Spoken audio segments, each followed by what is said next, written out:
Thomas Whitfield stood in the gravel driveway, keys dangling from his fingers as he stared up at the imposing Victorian mansion that now belonged to him.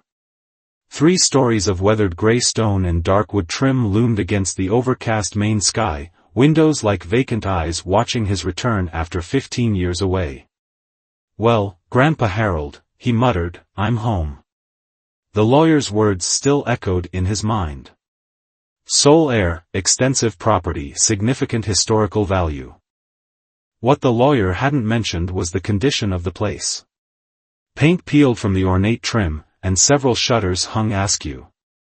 The once immaculate gardens had surrendered to nature's reclamation, with wild roses and brambles conquering the formal pathways. Thomas adjusted his glasses and hoisted his duffel bag onto his shoulder. At 32, he hadn't expected to inherit anything, let alone a mansion. His life as a software engineer in Boston seemed a world away from this rural coastal town where he'd spent childhood summers exploring the endless rooms and hidden passages of his grandfather's home. The heavy front door groaned as he pushed it open, releasing the distinctive scent of old books, furniture polish, and something undefinable that had always been uniquely Whitfield House. Despite the years of neglect since his grandfather's declining health had forced him into a care facility, the interior remained remarkably preserved, layers of dust draping the furniture like ghostly covers. Thomas spent the afternoon wandering room to room, memories surfacing with each discovery. His grandfather's pipe collection in the study. The conservatory where he'd taught Thomas to play chess. The kitchen where they'd made impossible sandwiches with whatever ingredients they could find. As evening approached, Thomas decided to tackle the attic tomorrow and headed to his grandfather's bedroom. The 4-poster bed was made up with fresh linens, the caretaker must have prepared for his arrival. He fell into an exhausted sleep filled with fragmented dreams of hidden doorways and whispered conversations. Morning light filtered through lace curtains when Thomas awoke. After a quick breakfast of coffee and packaged pastries, he located the narrow staircase leading to the attic. The door at the top stuck slightly before yielding with a creak that seemed to echo through the entire house. The attic stretched the length of the mansion, with dormer windows allowing thin shafts of light to illuminate dancing dust motes. Trunks, furniture, and countless boxes created a labyrinth of family history. Thomas felt a strange tightness in his chest, something between nostalgia and trepidation. "Let's see what treasures you kept, Grandpa," he said, his voice sounding too loud in the stillness. He began a methodical exploration, opening trunks filled with photographs, letters, and clothing from eras long past. In one corner, he found his childhood drawings carefully preserved in a portfolio. His grandfather had saved everything. 3 hours into his exploration, Thomas reached the far end of the attic where the ceiling sloped dramatically. Behind a tall wardrobe, he noticed a section of wall that seemed different, newer paneling than the rest. Curiosity piqued, he pushed the wardrobe aside with effort, revealing a small door built into the wall. "What the hell?" he whispered, crouching to examine the tiny door. It had no visible lock, just a simple wooden latch. Thomas hesitated only briefly before lifting the latch and pulling the door open. The space beyond was small, perhaps 6 feet square, with a sloped ceiling following the roofline. A narrow mattress lay on the floor, alongside a stack of books, a pitcher of water, and several drawings pinned to the wall. But what froze Thomas in place was the occupant. A girl, no, a young woman, huddled in the corner, watching him with eyes so vividly purple they seemed to glow in the dim light. Her skin had an unusual sheen to it, almost iridescent where the light touched her face and hands. Long silver-white hair cascaded over her shoulders. "I'm sorry," Thomas stammered, instinctively backing away. "I didn't know anyone was here." The girl tilted her head, studying him with an intensity that made him uncomfortable. She didn't appear frightened, merely curious. When she made no move to speak, Thomas tried again. "I'm Thomas. Thomas Whitfield. This was my grandfather's house." At the mention of his grandfather, the girl's expression changed. She nodded slowly and reached for something beside her bed. It was a photograph of Thomas's grandfather, much younger, standing beside a strange metallic object partially covered by a tarp. The girl pointed to Harold Whitfield in the photo, then to Thomas, her head tilted questioningly. "Yes, that's my grandfather," Thomas confirmed, bewildered. "Who are you? Why are you living in our attic?" The girl opened her mouth, but the sounds that emerged were unlike any language Thomas had ever heard, musical tones and clicks that seemed impossible for a human throat to produce. Thomas sat back on his heels, the reality of the situation washing over him. He had inherited more than just a house. He had inherited his grandfather's secret. Thomas sat cross-legged on the dusty attic floor, keeping a respectful distance from the strange girl. An hour had passed since his discovery, and he'd managed to coax her out of the hidden room.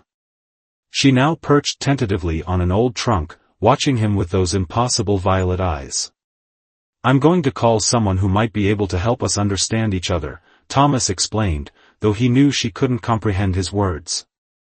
He pulled out his phone and dialed a number he hadn't called in years. Emma Caldwell answered on the third ring. "Thomas Whitfield? I heard you were back in town." Her voice carried the slight lilt of someone who had traveled extensively. "Emma, I need your help. It's complicated." He glanced at the silver-haired girl who was now examining a crystal paperweight with fascination. "Remember how you always said your linguistics degree would come in handy someday? Today's that day." To her credit, Emma asked few questions over the phone, simply promising to arrive within the hour. While they waited, Thomas attempted to make the girl comfortable, offering water and some fruit he'd brought upstairs. She accepted both with graceful movements that seemed too fluid, too precise. When she reached for the apple, Thomas noticed patterns shifting beneath her skin, subtle waves of color that flowed from her wrist to her fingertips. Startled, he nearly dropped his phone. The girl noticed his reaction and deliberately extended her arm, the patterns becoming more pronounced, shifting from blue to green to purple. "Are you trying to communicate?" Thomas whispered. The doorbell's chime echoed through the house, causing the girl to retreat back toward her hidden room. "It's okay," Thomas assured her, miming for her to stay. "That's my friend. She's here to help." Emma Caldwell hadn't changed much since high school, the same analytical gaze behind wire-rimmed glasses, dark hair now streaked with premature silver at the temples. Her eyes widened when she entered the attic and saw the girl. "Thomas, what exactly am I looking at?" she asked quietly. "I was hoping you could tell me," he replied. "She was hidden in my grandfather's attic. She can't speak, at least not in any language I recognize, and her skin does things." Emma approached slowly, her academic training overtaking initial shock. "Hello," she said gently. "I'm Emma." She made a simple gesture, touching her chest when she said her name. The girl watched intently before mimicking the gesture. Instead of speaking, her skin rippled with colors, emerald green spirals intertwined with golden threads that pulsed rhythmically. "Fascinating," Emma breathed. "Thomas, I think her skin patterns are language-based.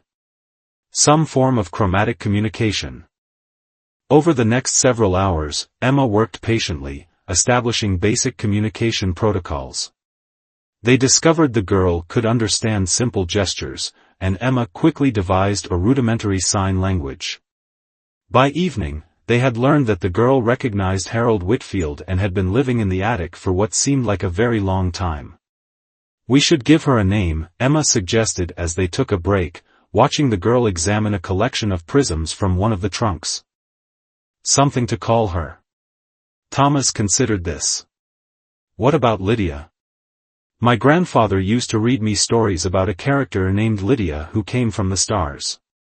When they introduced the name using their improvised signs, the girl's skin flashed with bright, pleased patterns. She touched her chest and attempted to vocalize, "LL Lydia." "She's learning," Emma said, amazed. "Her vocal apparatus isn't quite human, but she's adapting. That night, Thomas insisted Lydia take his grandfather's room while he slept on the couch. Emma stayed in a guest room, her notebook filled with observations and linguistic theories. In the morning, they found Lydia examining the kitchen with methodical curiosity, her fingers trailing over appliances as color patterns rippled across her skin. "Good morning," Thomas signed, having practiced the gestures Emma taught him. Lydia responded with both a color pattern and an attempted vocalization that approximated the greeting. Progress. During breakfast, Thomas found his grandfather's journal in the study. The earliest entries dated back nearly 50 years, describing a visitor and a crashed vessel in the woods behind the property. According to the journal, Harold Whitfield had discovered a badly injured survivor and brought her to the house in secret. My grandfather was protecting her, Thomas realized, showing Emma the journal. 4 decades. He built that hidden room, kept her safe. Emma skimmed the journal pages. This explains so much. Thomas, if these entries are accurate, she's been here since 1973. That's impossible, Thomas protested. She looks no older than 20. Different biology, different aging process, Emma suggested. The journal mentions her slow time, whatever that means. Lydia approached, curious about their intense discussion. When Thomas showed her the journal and a photograph of his much younger grandfather, she nodded vigorously. Her skin displayed a complex pattern they hadn't seen before, concentric circles in silver and blue that pulsed slowly outward. "I think that's her way of saying long time," Emma interpreted. By afternoon, they had made surprising progress. Using a combination of signs, drawings, and Lydia's increasingly controlled vocalizations, they established basic communication.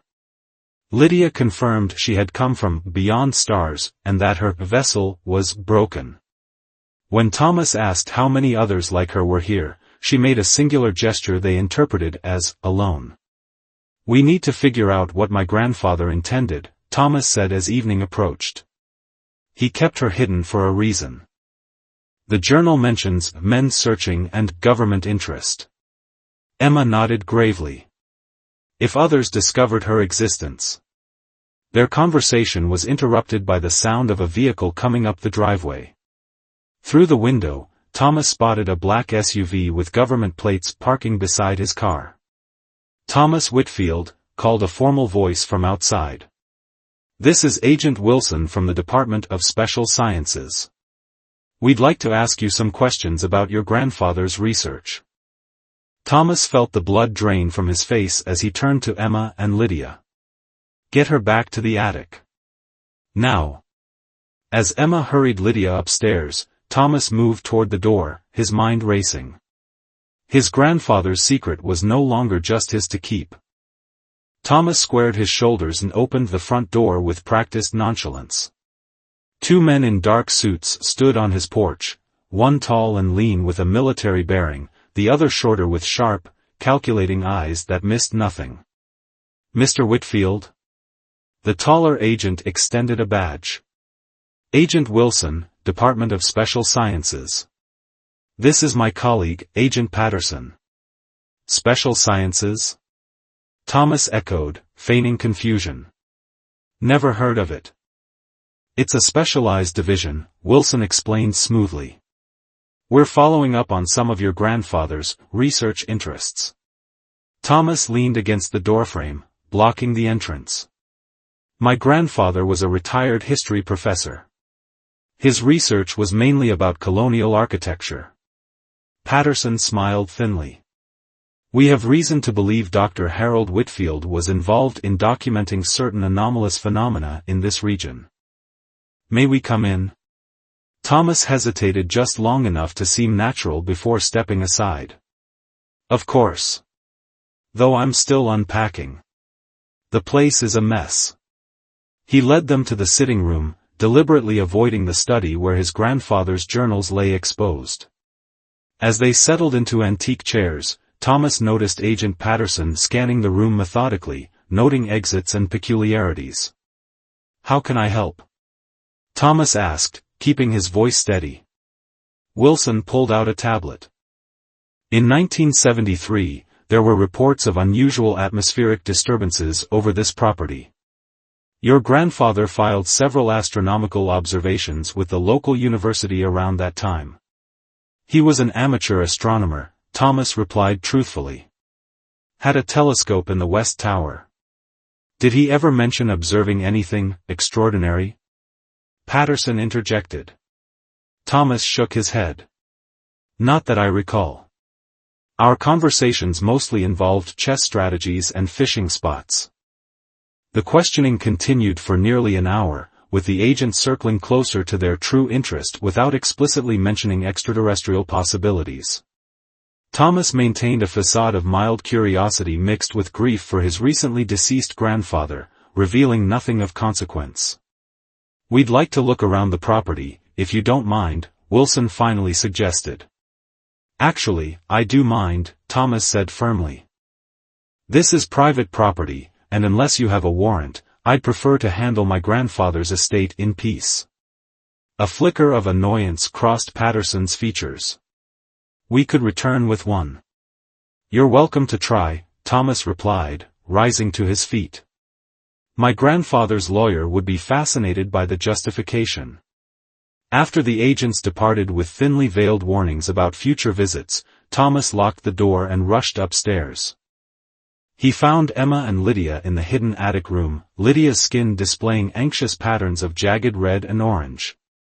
Government agents, Thomas explained breathlessly. Looking for something they call anomalous phenomena. They know something happened here in 1973. Emma's face paled. That's when your grandfather found Lydia, according to the journal. Thomas nodded grimly. They'll be back, probably with reinforcements and legal paperwork. We need to understand exactly what my grandfather was protecting and why.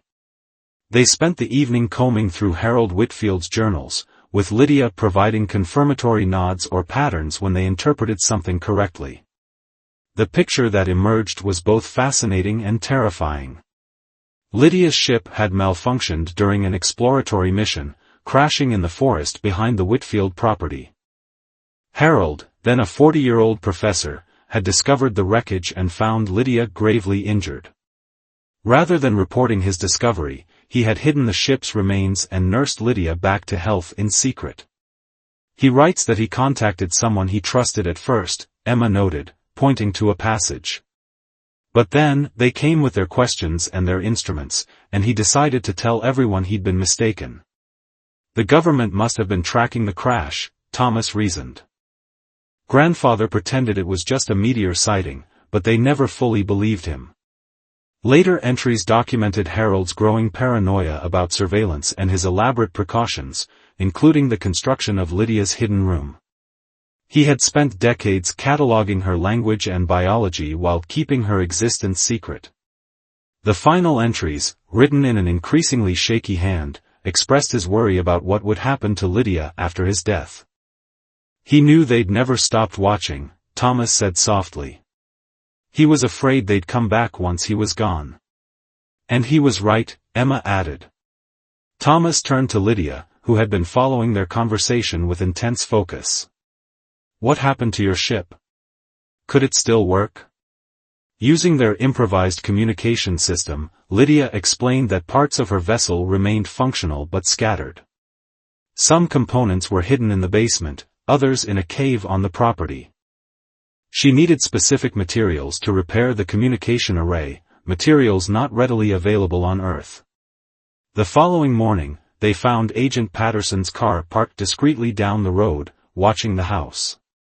By afternoon, a utility van had arrived, and men posing as telephone repair technicians began working on nearby poles, conveniently positioned to observe the mansion. They're setting up surveillance, Thomas told Emma as they watched from an upstairs window. We're trapped. Emma's academic calm had given way to nervous energy. We need help, Thomas. Someone with connections who can run interference. The only person my grandfather trusted was Professor Franklin at the university, Thomas said, remembering journal entries. He's probably retired by now, if he's even alive. A quick internet search revealed that Dr. William Franklin, now in his 80s, resided in a retirement community 30 miles away. Thomas formulated a plan. Emma would visit Franklin under the pretense of academic research while Thomas distracted the agents by making a conspicuous trip to town. Lydia would remain hidden in the secret room. The plan worked initially. Thomas led the following agents on a mundane shopping trip while Emma slipped away in her own car. But when Thomas returned, he found his front door ajar and heard movement inside the house. Heart pounding, he rushed upstairs to find the attic door open. Inside, Agent Patterson was systematically tapping walls and measuring dimensions with a laser device. The hidden door remained undiscovered, but Patterson was methodically working his way toward it. "Finding anything interesting?" Thomas asked, startling the agent. Patterson turned, unembarrassed at being caught. "Just admiring the craftsmanship. Old houses like this often have surprises." "Like federal agents conducting illegal searches?" Thomas countered, his phone visibly recording the encounter. "My lawyer will be fascinated by this footage." Patterson's expression hardened. "We both know there's more to this house than colonial architecture, Mr. Whitfield. Your grandfather was hiding something. We'll find it, with or without your cooperation." After Patterson departed with thinly veiled threats, Thomas checked on Lydia. She had remained perfectly still in her hidden room, but her skin displayed distressed patterns of dark purple and black. When Emma returned that evening, she brought cautious hope. Professor Franklin remembered Harold Whitfield and the events of 1973. More importantly, he had connections with a group of scientists who operated outside official channels, researchers who believed extraterrestrial knowledge should benefit humanity rather than be controlled by government agencies. "Franklin says they can help get Lydia somewhere safe," Emma explained. "But we'd need to transport her without being seen, and we'd need the components from her ship." Thomas stared out the window at the unmarked van now openly parked across the street. "They're not even trying to hide anymore. They're waiting for us to lead them to whatever my grandfather was hiding." As night fell, Thomas made his decision. They would have to recover the ship components and escape, all while under the watchful eyes of agents who wouldn't hesitate to take Lydia by force if they discovered her. "Tomorrow," Thomas told Emma and Lydia, his voice resolute. "We move tomorrow night." The pre-dawn light cast long shadows across the property as Thomas crept through the overgrown gardens toward the forest behind the house. He had slipped out through a forgotten servant's passage that his grandfather's journal had mentioned, a narrow tunnel that led from the wine cellar to what had once been the gardener's shed. In his pocket, he carried a hand-drawn map Lydia had created, showing the location of various ship components hidden throughout the property. The most crucial parts were concealed in a cave system a quarter-mile into the woods. Thomas moved cautiously, aware that despite the early hour, watchful eyes might still be monitoring the property. The unmarked van remained parked down the road, but Thomas couldn't rule out motion sensors or other surveillance devices. The mouth of the cave was exactly where Lydia had indicated, hidden behind a dense growth of ferns and partially collapsed from decades of neglect. Thomas switched on his flashlight and squeezed through the narrow opening, wincing as rocks scraped against his back. The beam of light revealed a small natural chamber, its walls glistening with moisture. In the center stood a metal container unlike anything Thomas had seen before, no visible seams or fasteners, just a smooth, iridescent surface that reminded him of Lydia's skin when she communicated. Following the instructions Lydia had given him, Thomas pressed his palm against the container in a specific pattern. The surface rippled beneath his touch, and the top of the container simply dissolved, revealing contents that glowed with a soft blue light. Inside lay several objects that defied easy description, crystalline structures interwoven with metallic components, creating circuitry more organic than manufactured. Thomas carefully transferred the items to his backpack and retraced his steps to the house. Emma met him at the hidden entrance to the tunnel, her expression tense. Agent Wilson came by while you were gone. He asked pointed questions about unusual power signatures they detected last night.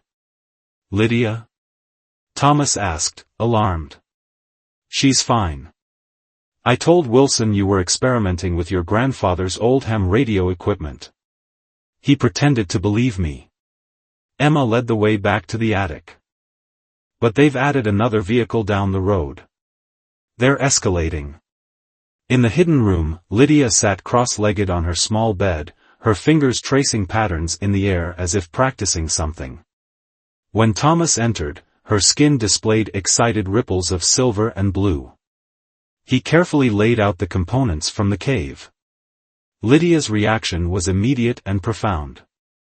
She gathered the pieces reverently, arranging them in a configuration that seemed to follow some internal logic. When Thomas produced the remaining components they'd found in the basement the previous day, Lydia's skin glowed with such intensity that the room was bathed in pulsing light. She's assembling something, Emma whispered, watching in fascination as Lydia's fingers moved with precision, connecting pieces that seemed to fuse seamlessly under her touch. The completed device was approximately the size of a laptop but circular, with a crystalline sphere at its center. Lydia placed her palms on either side of the sphere, and it illuminated from within. The patterns on her skin synchronized with the pulsing light of the device. What happened next would forever change Thomas's understanding of communication. The air around them shimmered, and suddenly, Lydia's thoughts were not just visible as skin patterns but somehow translated directly into concepts in their minds. I can now speak to you properly, came the distinct impression, though Lydia's lips hadn't moved. This translator connects our minds through shared imagery. Thomas and Emma exchanged stunned glances. The sensation wasn't exactly like hearing words, it was more like experiencing complete concepts instantaneously. How is this possible? Emma asked aloud, though the question formed in her mind simultaneously. My people communicate through biochemical light patterns and telepathic resonance, Lydia explained. This device bridges our cognitive processes. I've been attempting to construct it since your grandfather found me, but many components were damaged in the crash. Over the next hour, Lydia shared her full story. She was a xenobiological researcher from a star system she rendered as a complex three-dimensional image in their minds. Thomas recognized it as a binary system approximately 40 light-years from Earth. Her people, the Luminare, had been observing Earth for centuries, studying its biological diversity without interfering in human development. My expedition was routine, Lydia continued, until my vessel encountered an anomaly in your upper atmosphere. The damage was catastrophic, and I crashed in the forest. Your grandfather found me before my emergency beacon could activate. Why didn't you want to be rescued? Thomas asked. Lydia's response carried complex emotions. Our protocols are strict. Worlds at your technological stage remain untouched. Direct contact is forbidden. If my people had retrieved me immediately, all witnesses would have been processed to remove memories. The implication chilled Thomas. My grandfather protected you by keeping you hidden. Yes. Harold understood the risk. Over time, we developed a mutual trust. He agreed to help me repair my communication array enough to send a specific type of message, one that would register my survival but indicate retrieval should wait until Earth reached appropriate technological advancement. And has Earth reached that point? Emma asked. Nearly. Your quantum computing developments are approaching the threshold. Lydia's mental imagery shifted to show technological benchmarks. Within decades, official contact would be considered. But the government agencies searching for you won't wait, Thomas realized. They want your technology now. Which would be catastrophic, Lydia confirmed. Some of our systems, if misunderstood or misused, could destabilize your planetary systems or worse. Your grandfather understood this danger. The device pulsed more intensely as Lydia shared images of her homeworld, a place of impossible beauty with spiraling crystal cities and oceans that glowed from within. Thomas felt her longing, her homesickness, a pain that had persisted across decades of hiding. "You've been alone all this time," Emma said softly. "Waiting for a rescue that might never come." "I am the last of my expedition," Lydia acknowledged. "The others did not survive the crash. Each day, I hoped for a signal. Your grandfather checked regularly, modifying Earth equipment to detect transmissions my people might send." Thomas remembered the strange modifications to the ham radio equipment in his grandfather's study. "And did they ever respond?" "Once, 15 years ago," Lydia shared. "A brief acknowledgement. They know I survive, but retrieval remains complicated by your world's increasing surveillance capabilities and the protocol restrictions."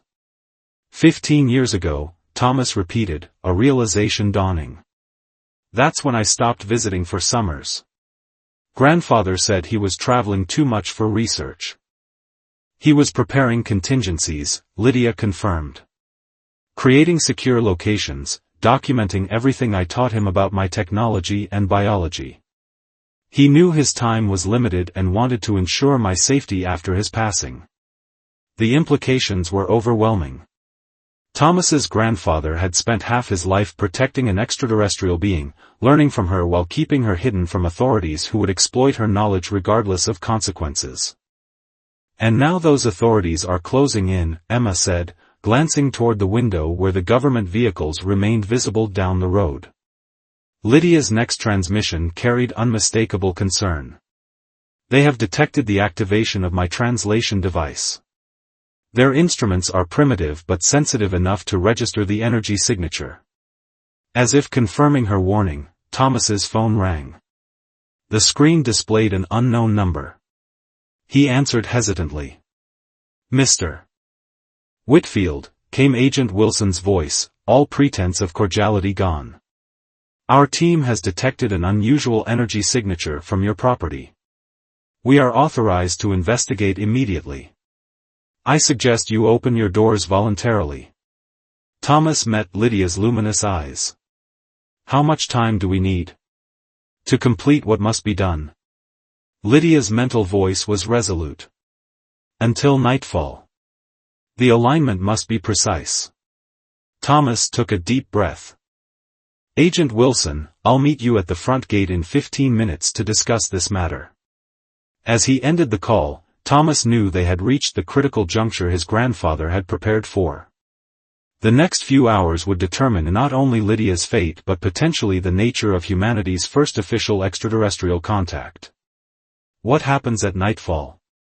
Emma asked, watching as Lydia's device pulsed with increasing intensity. Lydia's response formed in their minds with crystalline clarity. "Everything changes." Thomas stood at the ornate iron gates that marked the entrance to the Whitfield property, watching the government vehicles approach in a cloud of dust.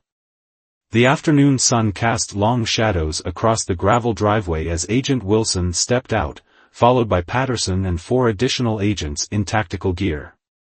"Mr. Whitfield," Wilson called, his tone professionally neutral despite the tension evident in his posture. "I appreciate your cooperation." Thomas nodded curtly. "Let's be clear about something, Agent Wilson. This is still private property, and your energy signature doesn't constitute probable cause for the small army you've brought." Wilson's smile didn't reach his eyes. "We have authorization from the highest levels, Mr. Whitfield. National security concerns supersede property rights when necessary." Back at the house, Emma was helping Lydia configure the translation device according to precise specifications. Through their newly established mental link, Thomas could sense Lydia's focused determination even from a distance. The plan they had formulated was risky, with too many variables beyond their control, but it was their only option. "I'll need to see any written authorization," Thomas stalled, "and my lawyer should be present for any search." Patterson stepped forward, impatience evident. "We don't have time for this, Wilson." He turned to Thomas. "We know what your grandfather was hiding, Whitfield. We've monitored this property for decades. The energy signature we detected matches readings from 1973, readings consistent with non-terrestrial technology. Thomas feigned surprise. Non-terrestrial? You think my grandfather, a history professor, was hiding alien technology in his Victorian mansion? That's absurd. Then you won't mind if we take a look, Wilson countered, signaling his team to approach the gate. Thomas's phone vibrated with a text from Emma, ready. Basement access secured. L says 43 minutes until alignment. Fine, Thomas conceded, unlocking the gate. But I'll be documenting everything you touch. And those men stay outside unless you produce specific warrants for a tactical entry. Wilson agreed, dismissing the armed agents back to their vehicles while he and Patterson followed Thomas to the house. Every step of the way, Thomas pointed out items of historical significance, droning on about architectural features and antique valuations, anything to consume time and direct their attention away from the attic. In the main hall, Emma greeted them with professional courtesy, introducing herself as a colleague documenting the estate's historical artifacts. The performance was flawless, two academics concerned with preservation, bemused by government interest. We'll need access to all rooms, Patterson stated, already eyeing the staircase. Of course, Thomas replied. Though some areas are undergoing structural assessment. The east wing has significant water damage. For 20 tense minutes, the agents conducted a methodical search of the ground floor, finding nothing more suspicious than Harold Whitfield's eccentric collections of astronomical equipment and historical texts. Thomas kept glancing at his watch, counting down the minutes while maintaining a facade of helpful concern. The basement next, Wilson announced, moving toward the kitchen where one entrance was located. Actually, Thomas interjected, there's a more accessible entrance through the study. The kitchen stairs are quite steep. This redirection, seemingly innocent, was crucial to their plan. As Thomas led the agents through the study, Emma casually mentioned the historical significance of the basement's former use as a Prohibition-era storage facility. The basement was cavernous, divided into multiple rooms with stone walls and arched doorways. Thomas guided the agents through a deliberate path, pointing out his grandfather's wine collection and storage areas for historical documents. All the while, he was leading them toward the far corner where the servants' tunnel entrance was now partially exposed. What's this? Patterson asked sharply, spotting the opening in the wall. Thomas shrugged. Old service tunnel. Most Victorian estates had them for staff to move about unseen. This one's been sealed off for years due to structural concerns. Patterson's flashlight illuminated the narrow passage. It doesn't look sealed to me. There are fresh marks in the dust. Before Thomas could respond, a low hum began to reverberate through the house, subtle at first, then growing in intensity until the wine bottles rattled in their racks. The agents exchanged alarmed glances. That's the energy signature, Wilson said, activating his radio. All units, converge on the house. Target is active. Thomas met Emma's eyes across the room. Now, her expression said. You should see this, Thomas told the agents, leading them toward the tunnel. My grandfather installed an old generator system down here. That might be what you're detecting. The tunnel was narrow enough that they had to proceed single file, Thomas first, then Patterson, Wilson, and Emma bringing up the rear. The hum grew louder as they progressed, accompanied by a pulsing light ahead.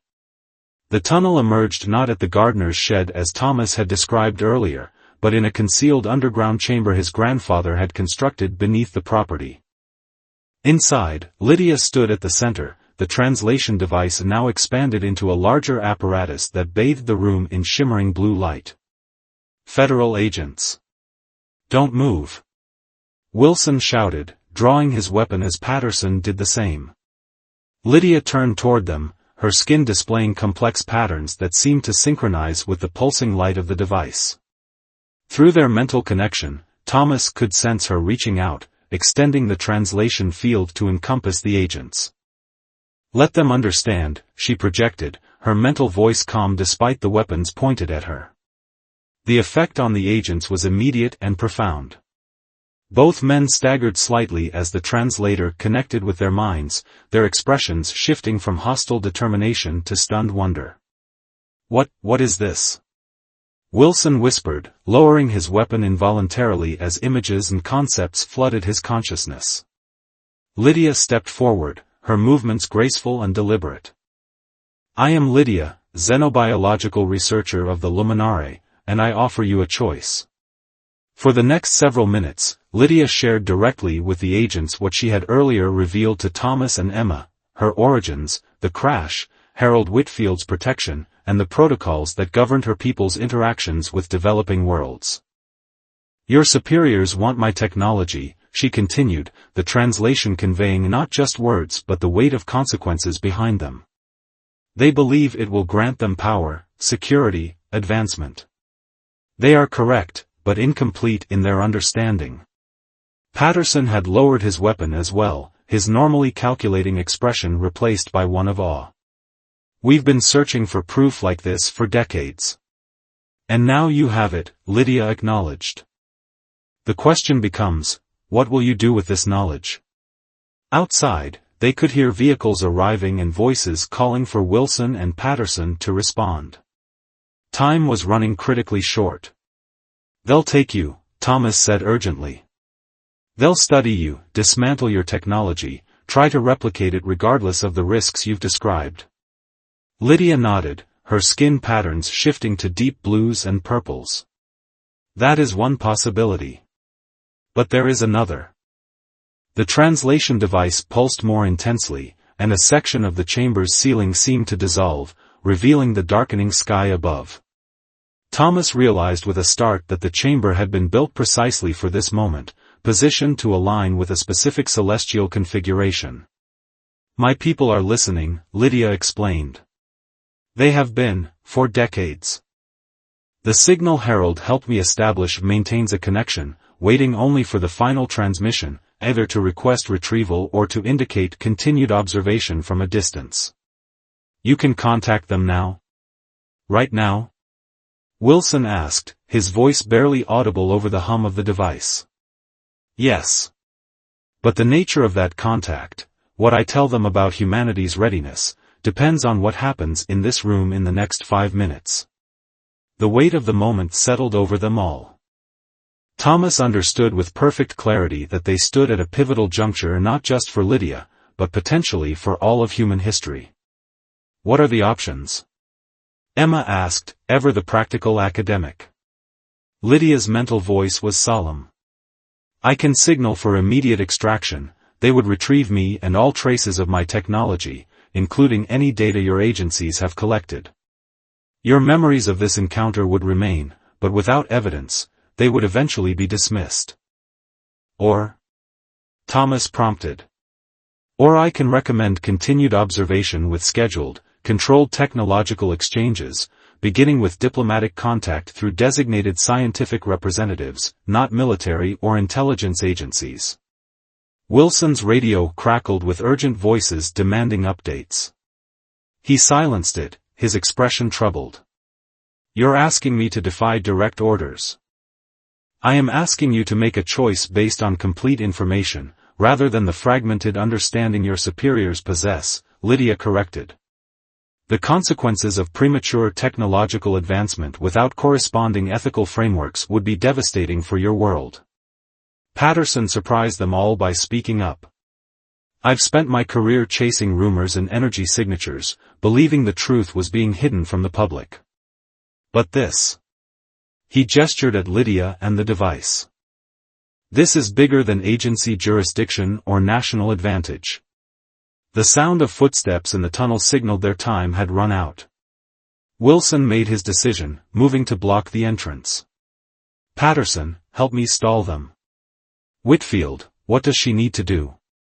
Thomas turned to Lydia, who was already repositioning the device as the alignment reached its critical moment. I need only to activate the final sequence and transmit my recommendation. The choice must be yours, you who have known me, and you who have sought me.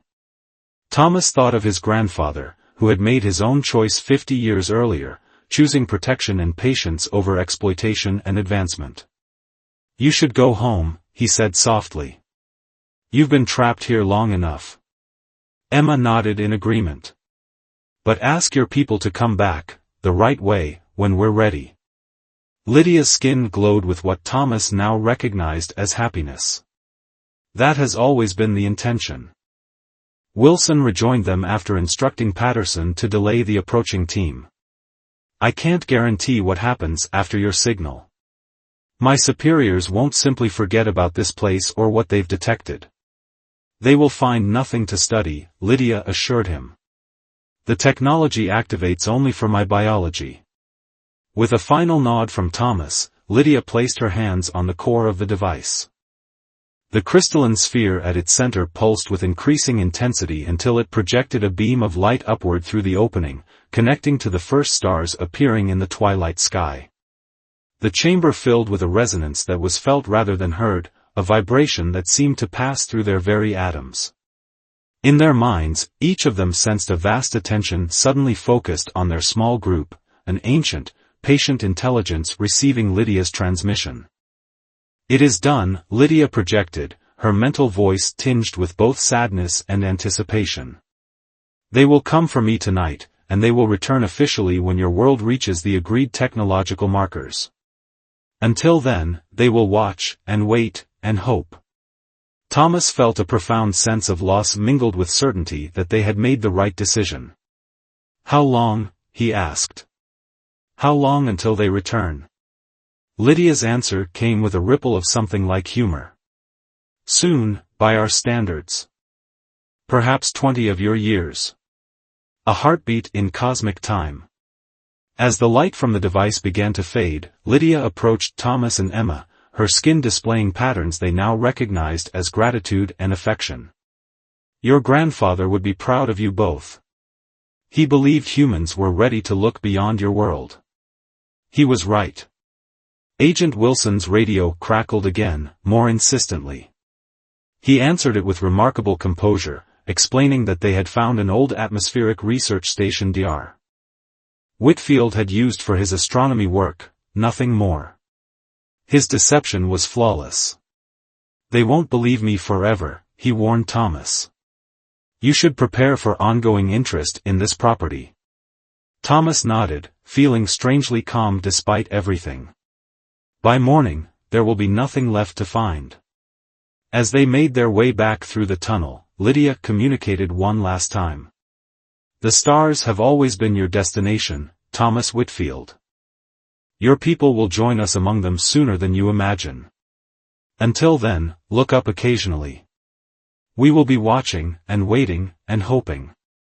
That night, as government vehicles maintained their vigil around the property, a light appeared above the Whitfield mansion, not a beam or a craft as in science fiction, but a subtle distortion of the air itself, a shimmering curtain that descended silently over the house. Thomas and Emma stood in the garden, watching as Lydia stepped into that shimmering veil. Her final goodbye needed no translation device. The gratitude and promise it contained were written in the patterns of light that danced across her skin as she vanished into the night sky. By morning, as Lydia had promised, there was nothing unusual for the agents to find, no technology, no hidden chamber, no evidence of anything extraterrestrial. Even the translation device had dissolved into ordinary dust.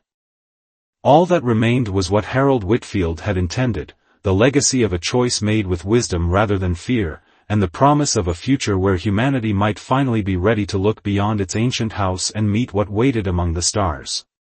Thomas stood on the porch, watching as the frustrated agents finally departed.